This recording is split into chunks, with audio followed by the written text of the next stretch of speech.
snap. The kick is in the air, and the kick this time is no, sir-ree. No, sir-ree. Final score, Tennessee 20, Florida 17. Pandemonium reigns. You're listening to the RTI Podcast, powered by RockyTopInsider.com. Hello, everyone, and welcome in to another episode of the RTI Podcast. I am Nathaniel Rutherford, joined by Ben McKee, and I'm the he's a staff writer, at RTI, and I'm also the managing editor at RTI. We appreciate you all tuning in for another episode of the RTI Podcast. Before we get into our main topics here, we both wanted to express our condolences and just heartbreak of all the devastation that happened in Middle Tennessee. We know a lot of you Vol fans who listen to our stuff, who read our stuff. A lot of you are from Nashville or the Middle Tennessee area, whether it's in Murfreesboro, Cookeville, Mount Juliet, areas around Nashville and everything. And I just say, from everyone here at RTI, our prayers and thoughts for all the families affected by just that awful tornado, about the storms and stuff that just ripped through there. It's unfathomable just kind of what happened. So I just wanted to say that we're all of you are in our thoughts and prayers here at RTI. Us as a whole company are heartbroken by it. And we know Nashville is strong, Tennessee is strong as a state, and they don't call us the volunteer state for nothing. The outpouring of love and volunteering I've seen from people since everything happened has been just outstanding. I'm very happy to see that people are coming together and doing what they can to help those who are affected. But then to kind of get a distraction from that, I think one thing that was kind of a big cathartic moment, I saw a lot of people posting this on social media saying that it felt like a very big cathartic moment and that they needed this, was Tennessee's just stunning upset over number 6 Kentucky on Tuesday night in Rupp Arena, a place Tennessee has struggled mightily ever since it was built in 1976. This is actually only the 6th time ever that Tennessee has picked up a victory in Rupp Arena since its opening, 40-ish years ago or so. And Rick Barnes became the very first Tennessee men's basketball head coach ever to get 2 victories in Rupp Arena, which is just a bizarre stat for a number of reasons. You look back when Tennessee won it in 77, they had Ray Mears as head coach. In 79, it was Don DeVoe. In 1999, it was Jerry Green. 2006, it was Bruce Pearl. And then 2018 and 2020, it was Rick Barnes. Ben, this was, to me, one of the most stunning victories I've seen Tennessee basketball produce. I know you'd look to maybe even Tennessee's victory in the SEC tournament over Kentucky last year as a very shocker one, just because of how much they were down and how late that game was when they made a comeback. But that was a really good Tennessee team. That was a Tennessee team that was ranked number 1 for a month. A Tennessee team that had 4 future pros on the roster at that point, at least 4 future pros. They had other guys on the bench too, but you had 4 guys who went into the NBA that are rookies in the NBA right now. Although I think Alexander is actually on the G League, but still, you have 4 professional players on that team. That was a really good Tennessee team. This Tennessee team has struggled a lot offensively. They've struggled with consistency. And the fact that they put up 50 points in the second half and they erased a 17-point deficit in the second half on the road against Kentucky, I was floored last night. It took me a good 20-30 minutes after the game was over for it really to settle in that Tennessee just won that game, and I was shocked about that result. It really was. Yeah, I was shocked because of what happened early in the game. That's why I was shocked. I wasn't shocked that Tennessee beat Kentucky. I was shocked at how they beat Kentucky with John Fulkerson having a career performance, absolutely the best game of his career. It's not even close. That's just another poster child for the Rick Barnes development camp. Just what he has been able to do with John Fulkerson has been tremendous. Fulky averaged 3-point-something points per game last year, and part of that was because he was behind Grant Williams and Admiral Schofield and Kyle Alexander. He wasn't playing near as much as he is now, but still, who would have thought a year ago when let me backtrack. Nathaniel, if I would have told you when Tennessee was embarrassed in Rupp Arena last year with that team that was number one at one point, if I would have told you after that embarrassing loss in Rupp Arena that a year from now that John Fulkerson was going to score 27, grab 6 rebounds, go 10 for 15 from the field, and lead Tennessee back from a 15-point deficit without Grant Williams, without Kyle Alexander, without Admiral Schofield, without Jordan Bone, you would have told me I was crazy. Yeah, So I would have told you were. I would ask what you've been smoking. I really would have. Yeah, exactly. And it's pretty remarkable. It's funny how sports works that the team that was number one in the country couldn't beat last year's Kentucky team in Rupp Arena, ran out of the gym, yet this Tennessee team that probably will not make the NCAA tournament, it was able to beat Kentucky on the road. So, again, I wasn't surprised that Tennessee won. I thought Tennessee had a chance going into the game because we have seen Tennessee play good quality basketball at times this year. That hasn't necessarily been the problem. The problem has been that they haven't been able to do it consistently, obviously, as we know. So, the performance against Auburn, the first 28 minutes of the game, the win over Florida, some other performances, they beat Alabama on the road, they beat South Carolina at home, came down to the final shot at South Carolina on the road, they beat Arkansas at home. There have been performances sprinkled in that have led me to believe that Tennessee is capable of beating anybody in the SEC on any given night.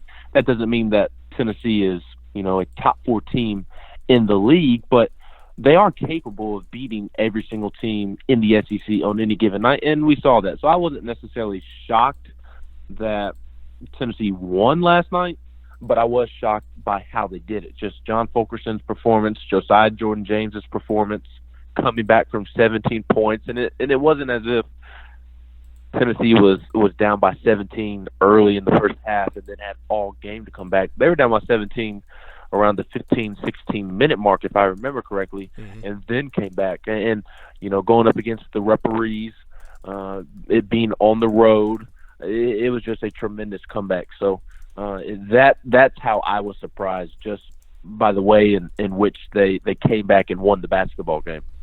Yeah, and as you mentioned, kind of who led the charge too. I mean Fulkerson, obviously, he's been stellar at Tennessee over the last 5, 6, 7, 8 games or so. I mean, he's set new career highs multiple different times over the last month or so of basketball. But really, when you look at the second half, it wasn't Fulkerson that really led the charge. He had a stellar first half. He didn't miss from the floor. He was 7 of 7 in the first half. Second half, he was 3 of 8. Now, he still remained perfect from the free throw line, and he was still, obviously giving tons of effort. And a lot of plays that happened for Tennessee wouldn't have happened if Fulkerson wasn't giving, the Dame Bradshaw type of effort that he was doing. But you look at the guys who I think really sparked Tennessee's change in the second half was Josiah-Jordan James and Yves Pons. I mean, James he didn't play great in the first half. He had a little bit of foul trouble. He didn't shoot a shot. He only had 1 assist and 2 fouls in 10 minutes in the first half. He was unbelievably good as Tennessee's ball handler in the second half. Vescovi was struggling as the point guard in the game. He was getting flustered, you could tell. Kentucky was doing a really good job of forcing him to go right when he likes to go left and making him play out of his element. James was phenomenal. Scored his career high 16 points. All that came in the second half. He tied for the team lead in assists. He had the team lead in rebounds. He I think stole the ball twice, had a block.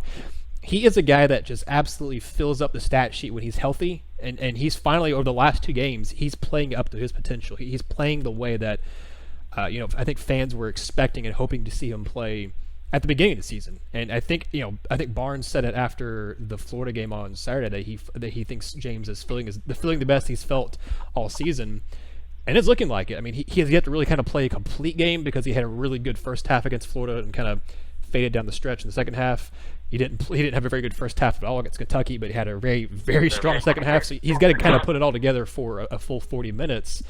But man, we're seeing a guy who, I mean, in a 6-game stretch, I think right before he left or stopped playing because of injury, and then immediately came back, in a 6-game stretch before Saturday, he totaled 20 points. He went scoreless, I think, in 3 of those 6 games, at least 2 of them, but I think in 3 of them in that 6-game stretch, he scored 20 points.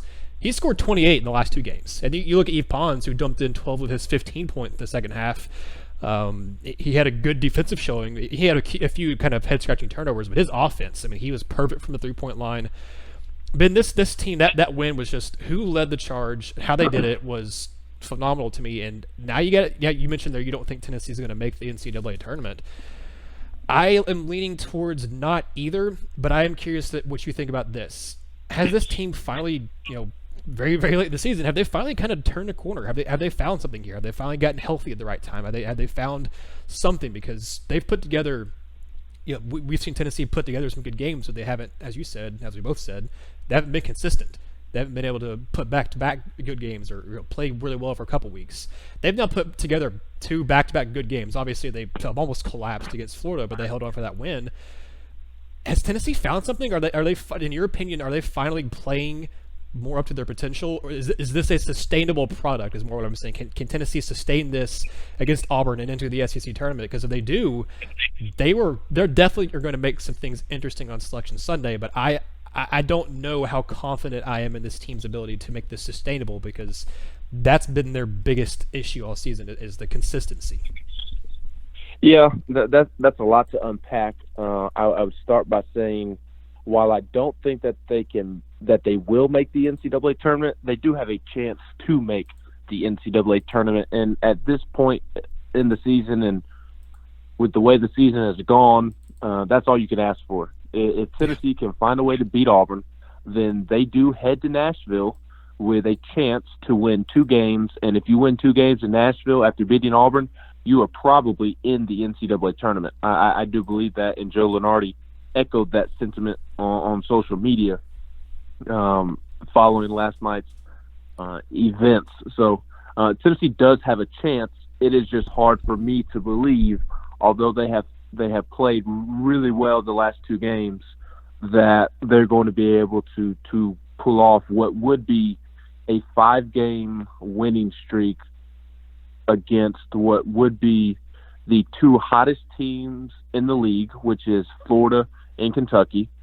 A win over a Bruce Pearl Auburn team that is capable of making a Sweet 16, Elite 8 type run. They're capable of winning the SEC tournament, beating a fairly talented Alabama team. Alabama has been disappointing this season because of injuries at various times, and John Petty isn't playing right now. I don't know what his availability will look like for the SEC tournament. He was questionable for last night's game against Vanderbilt, so that tells me that with a week and a half off before the SEC tournament, that he would probably play in the SEC tournament. But Tennessee, I think, should beat Alabama, but that's still a tough team to beat with Kyra Lewis and John Petty and Herb Jones, who is that kid's story is not talked about enough. I mean, he's playing with one hand because he broke his wrist against LSU, his left wrist, and he's shooting free throws with one hand and still grabbing like 16 rebounds in one game that they had a week ago. So, anyways, and then they would have to turn around after beating Alabama and beat Kentucky again. So it's doable. It's just when you look at the season as a whole, it's just kind of hard to imagine Tennessee pulling that off. But again, they are capable, and they are capable because of the question that you posed. Yes, Tennessee has found something late, and it's 3 words: Josiah-Jordan James. I mean, that is it. Josiah-Jordan James has been the absolute difference against Florida, against Kentucky last night. As great as John Fulkerson has been against Kentucky, that performance, the 3-point shot that he hit against Florida, the putback dunk that he had against Florida to kind of seal the game there. As good as Fulky has been, Josiah-Jordan James has been the difference. And Josiah-Jordan James is the difference in this team being average, and in this team being able to beat Kentucky, Florida, and potentially Auburn on Saturday. So if you told me that Josiah-Jordan James plays the way he did in the first half against Florida and the second half against Kentucky the rest of the way, I mean, I might pick Tennessee to make the NCAA tournament, because I think that with the game being at home on Sunday or Saturday, they could absolutely beat Auburn and should beat Auburn because it is a home game. And Tennessee can hang with Auburn. We saw that down on the Plains. And granted, their best player, Isaac Okoro, who might be a top 5, top 10 pick in the NBA draft, sure, he wasn't playing, but Auburn also didn't have to face this version of Josiah-Jordan James. Auburn did not face the John Fulkerson that has showed up the past 2 games. Jordan Bowden was the one that kept Tennessee in that basketball game. And if I remember correctly, Yves Pons, he didn't have the best game either. So I do think Tennessee has found something late, and it's Josiah-Jordan James. If he plays the way he has down the stretch, then Tennessee has a legitimate chance to make the NCAA tournament, in my opinion, because they will reel off some wins here and force the issue on the bubble.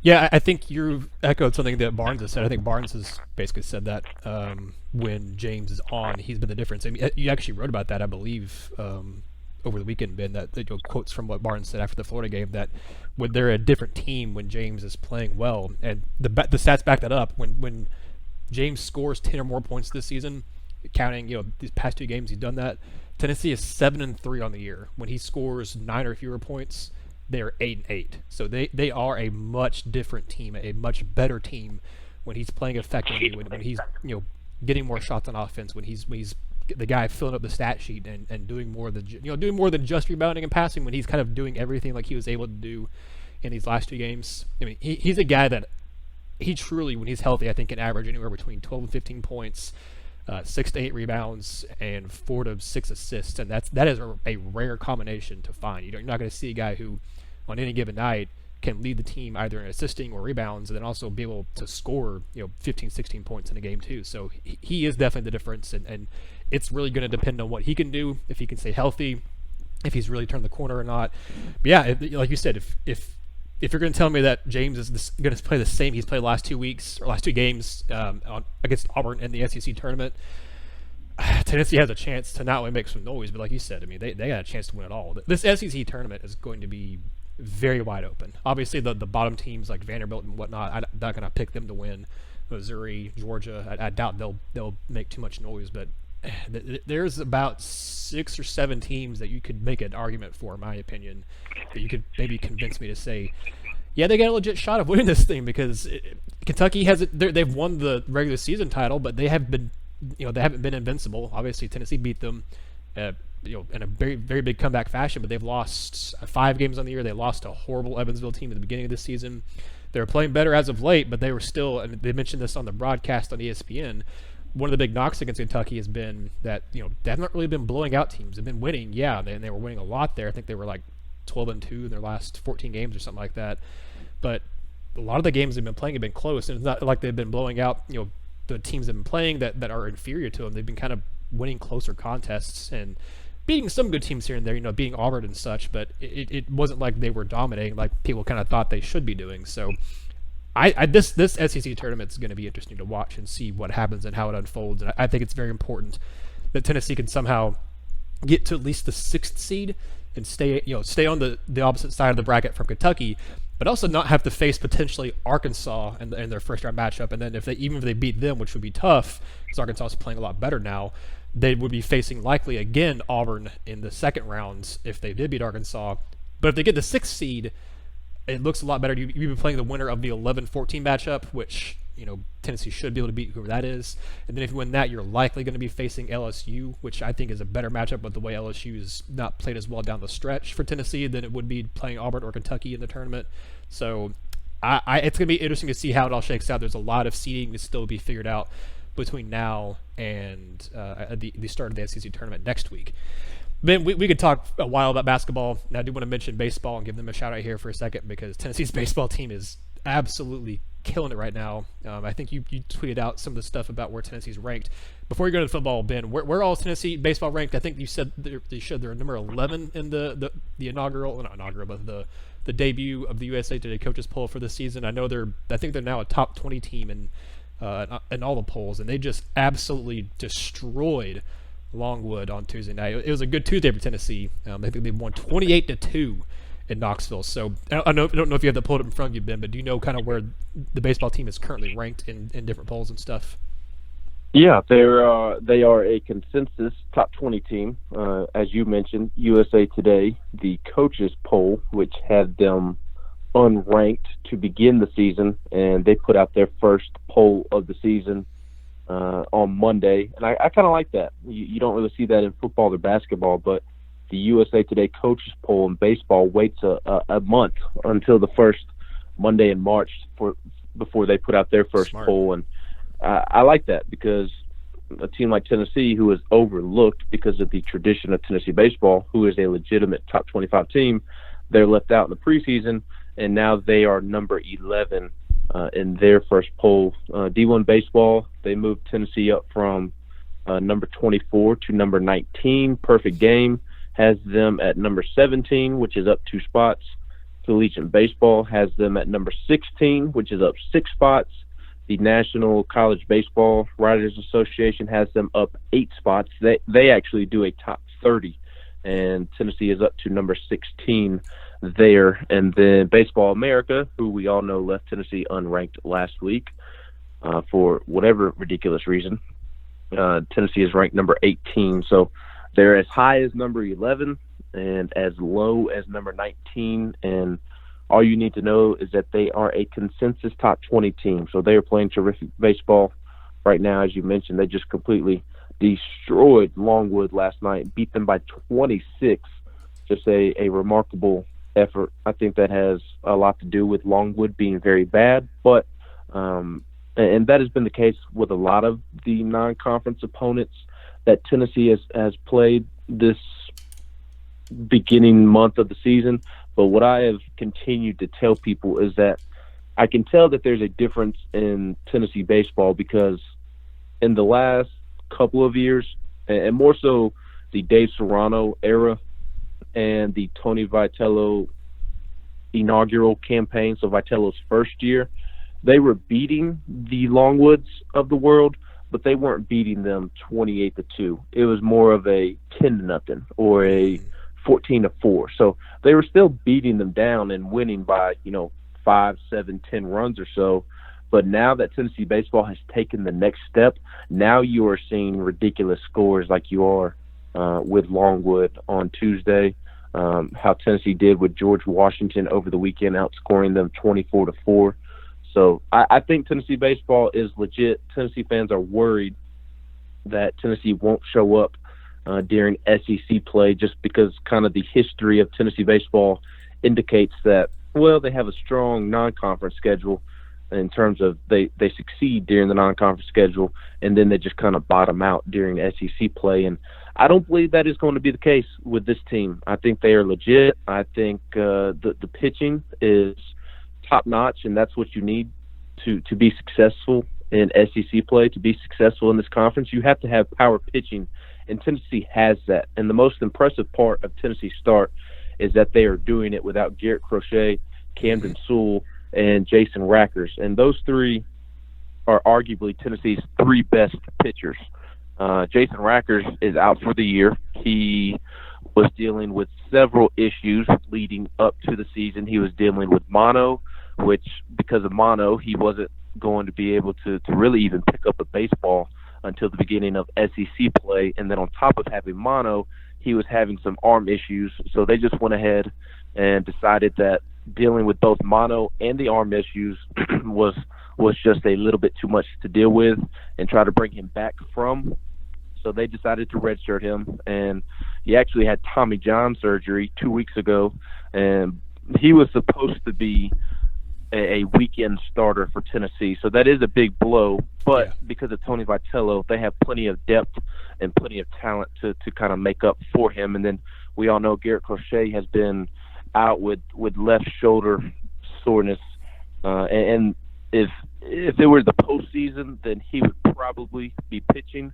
But because of his draft stock and the potential of him being a top 10 pick, and you don't want to risk that. So they're being ultra cautious with him, and you don't need him in these games, as we've seen. And then Camden Sewell's been dealing with a back issue as well. But from what I've heard, well, I know for a fact that Garrett Crochet and Camden Sewell, they threw bullpens over the weekend. Both looked really good.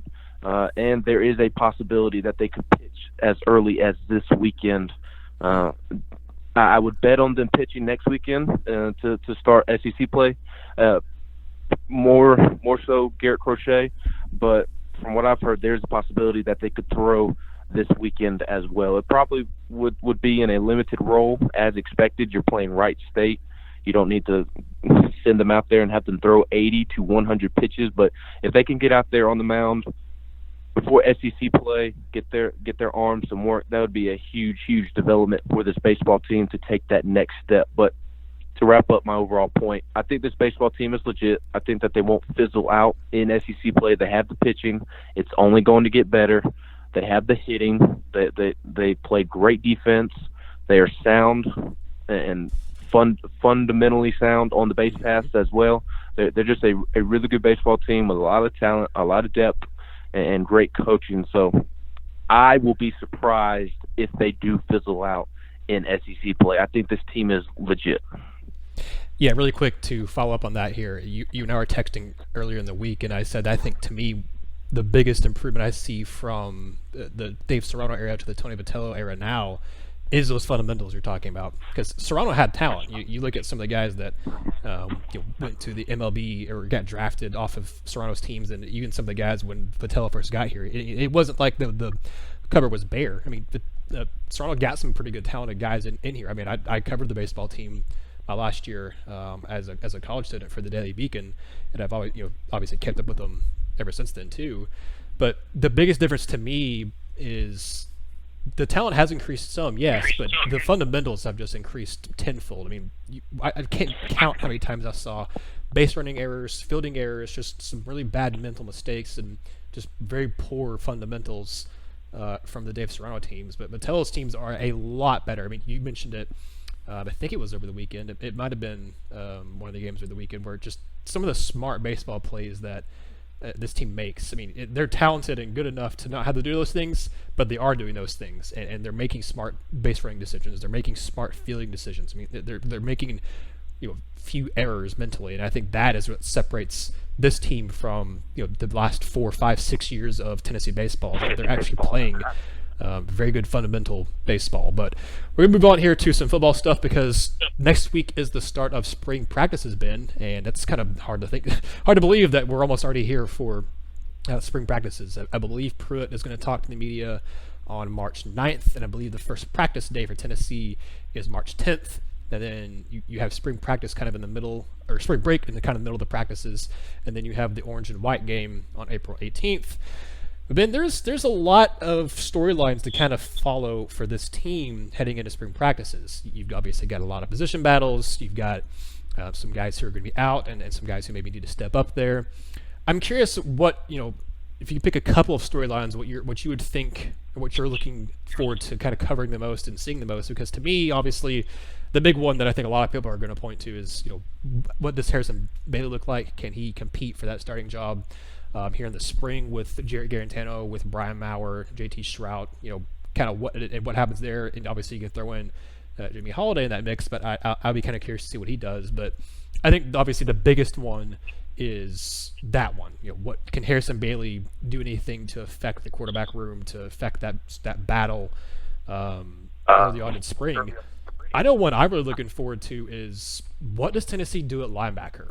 I think that might be my, aside from the quarterback one, that might be the one I'm looking forward to the most, because you lost your leading sacker and Darrell Taylor, a guy who's been your leading sacker in the last 2 seasons, and Daniel Batuli, your leading tackler for the last 3 seasons. He's one of only 2 Vols ever to lead Tennessee in tackles in 3 straight seasons.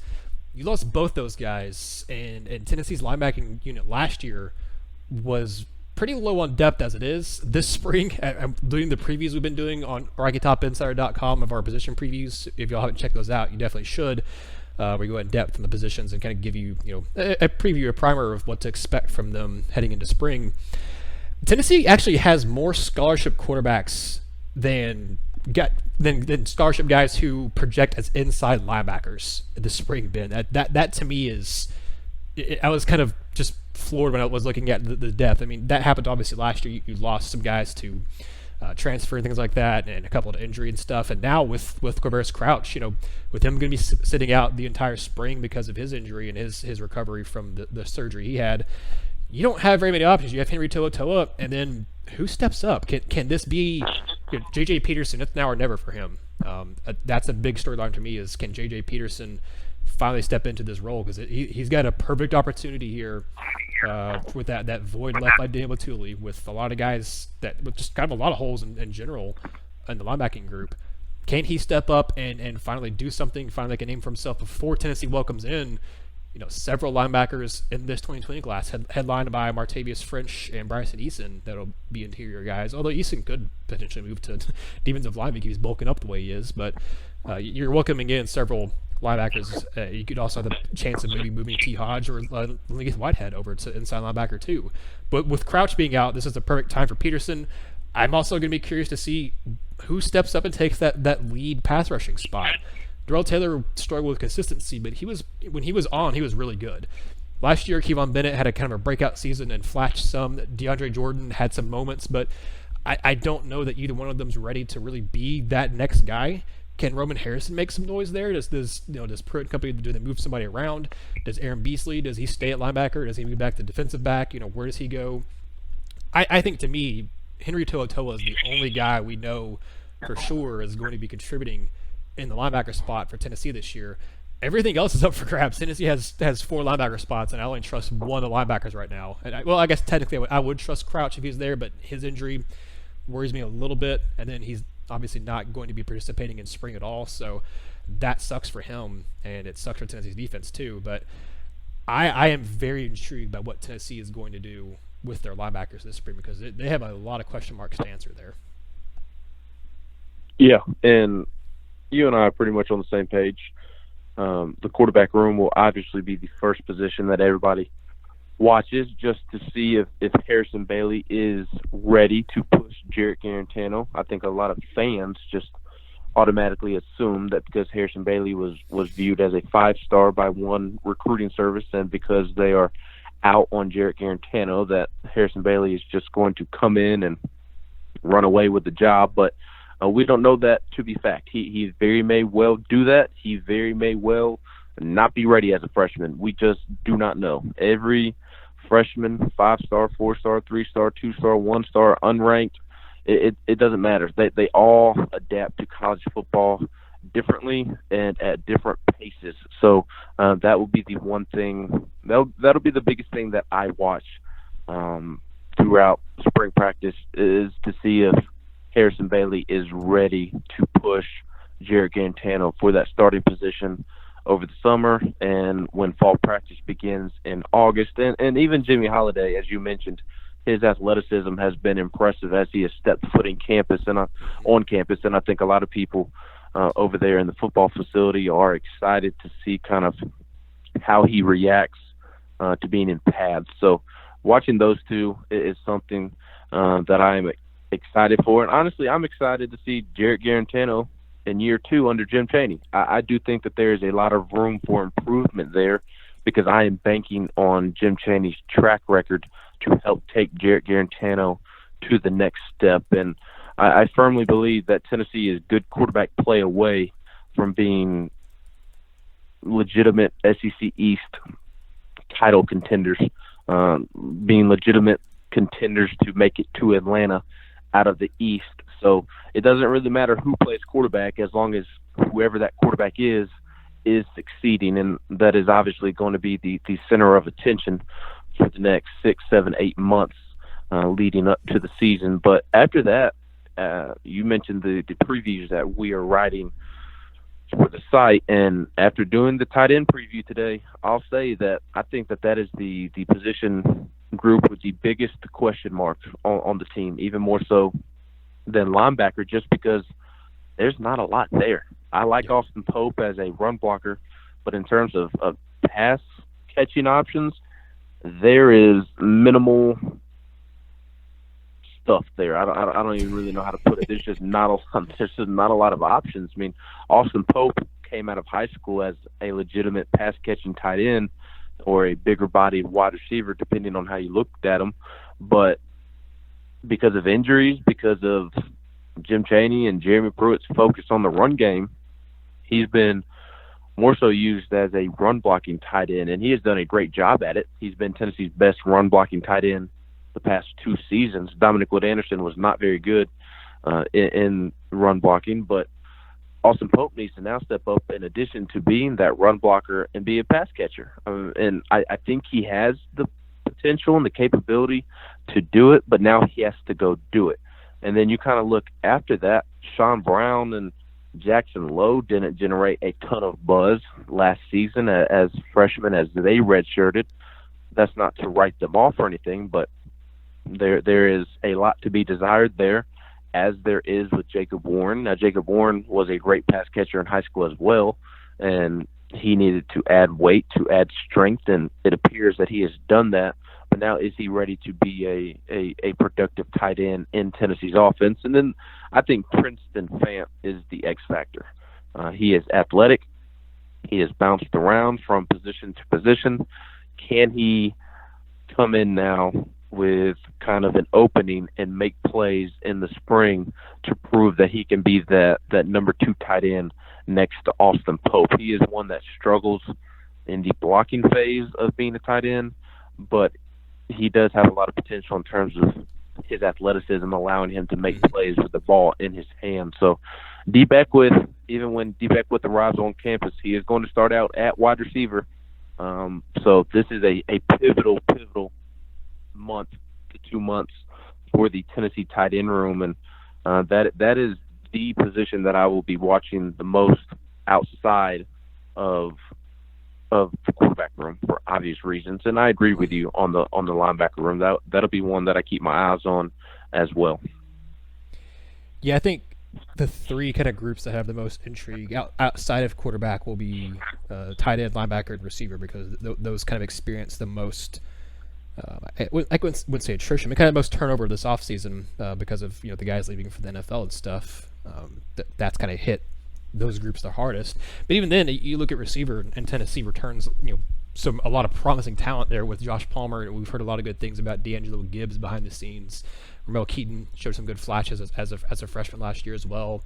You're bringing in some really good freshmen this year with Jalen Hyatt, and then I'm just blanking. Jimmy Callaway, and as you mentioned, D. Beckwith will get a start there. Malachi Weidman is going to be there too. So you've got a lot of intrigue there. But we both have said, tight end and linebacker, there's just isn't a lot there. So I think that's going to be interesting, along with the quarterback battle.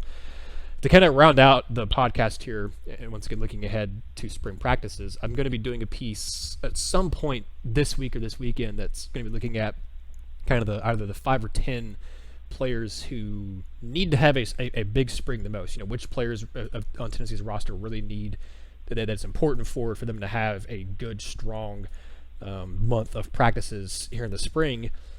If you had to choose one player on the team, Ben, that absolutely needs to have a good spring, that needs it the most, who would it be? I am torn between 2 guys. To me, it's J.J. Peterson and probably Jarrett Garantano. I think Peterson, as I just said earlier, it's now or never for him. He's in a perfect situation to show what he can do. He's got every opportunity available to him this spring to separate himself from some of the other guys, that group of linebackers. And I think you kind of hinted on it there a little bit. I think this is very important for Garantano this spring, because to me, this quarterback position for him, it's his to lose. And I don't know that Harrison Bailey or Brian Mauer or anyone else is going to become the starter unless Garantano loses that job. I don't think he's not been given the reins like he was last year, where Pruitt basically came out and said that he's the starter, he's our guy, even in the spring. But this is very much Garantano's job to lose, and this is a very, very important spring for him. This is the first time he's going to have the same coordinator in 2 straight years. It's another year of learning Jim Chaney's offense. I'm torn between those 2, and in fact, they might be kind of a 1A, 1B in my opinion, but I think Peterson and Garantano might be the 2 guys who need this spring the most. I think there are other options you could choose, and I'm curious if you'll name someone else, but I think those 2 absolutely have to have good springs, or this is a very important spring for both of them.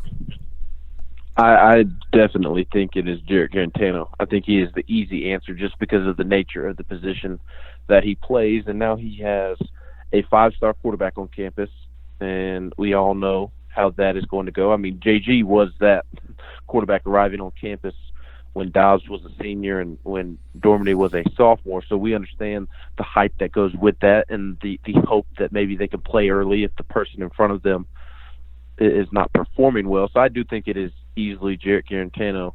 But to just throw out another name, I think Jameer Johnson has to have a really good spring with Wanye Morris being sidelined due to injury. Jameer Johnson has been in the doghouse. He has been banged up. His season did not go according to plan last year. So now is his time. The next 2 months are critical for him in hopes of maybe reeling Wanye Morris back in for that starting left tackle spot. I don't think it'll happen, but just by nature, with Wanye being out, Jameer practicing every day at left tackle as the number one guy with Wanye being out, I mean, he does have the potential, or the opportunity rather, to gain ground. And he's also a guy that can play other positions. So who knows? Maybe we see him at right guard and they slide Cade Mays to the left tackle. Just you never know. But this is a critical spring for Jameer in order to carve out playing time, just like it is J.J. Peterson, as you mentioned. Yeah, that was one of the other guys I thought of was outside of those two. Jameer Johnson was the other guy that popped in my mind. And I think there are other ones. Like you could throw some other of the tight ends in there. You could put in, this is a big spring for D'Angelo Gibbs as well. But I definitely think those three, Peterson, Guarantano, and Johnson, I think this is huge for those guys.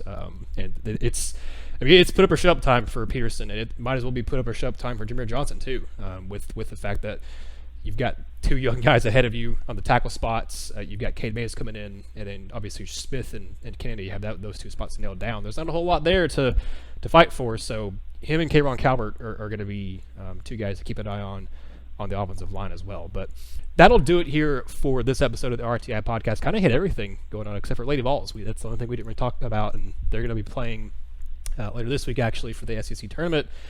They're probably in the NCAA tournament. Ben, you've posted several things on Twitter about that, so check out Ben's Twitter at BenMcKee14 to kind of see what he's talked about, some bracketology stuff, and he will be covering the Lady Vols for us. He is our beat writer for both the Lady Vols and the baseball team. Obviously, he helps out with men's basketball and football as well, but he definitely carries the load with the Lady Vols and the baseball team, so be sure to check out his coverage of the Lady Vols SEC tournament and what the baseball team is going to do this weekend and as they head into SEC play as well.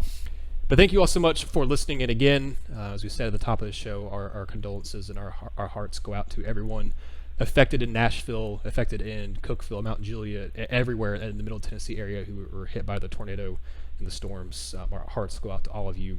And if there's anything we can do, please let us know. We'd be happy to help out here at RTI. But thank you all for listening.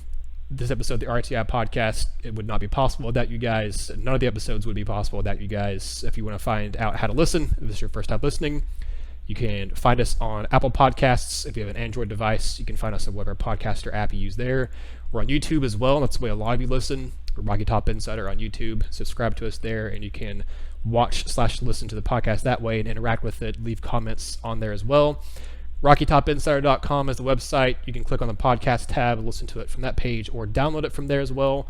You can also get all of our free written audio, video content on the site there as well. We're on Twitter, Facebook, Instagram, YouTube, Rocky Top Insider on all of those. I am Nathaniel Rutherford signing off for Ben McKee. Thank you all again. This has been another episode of the RTI Podcast.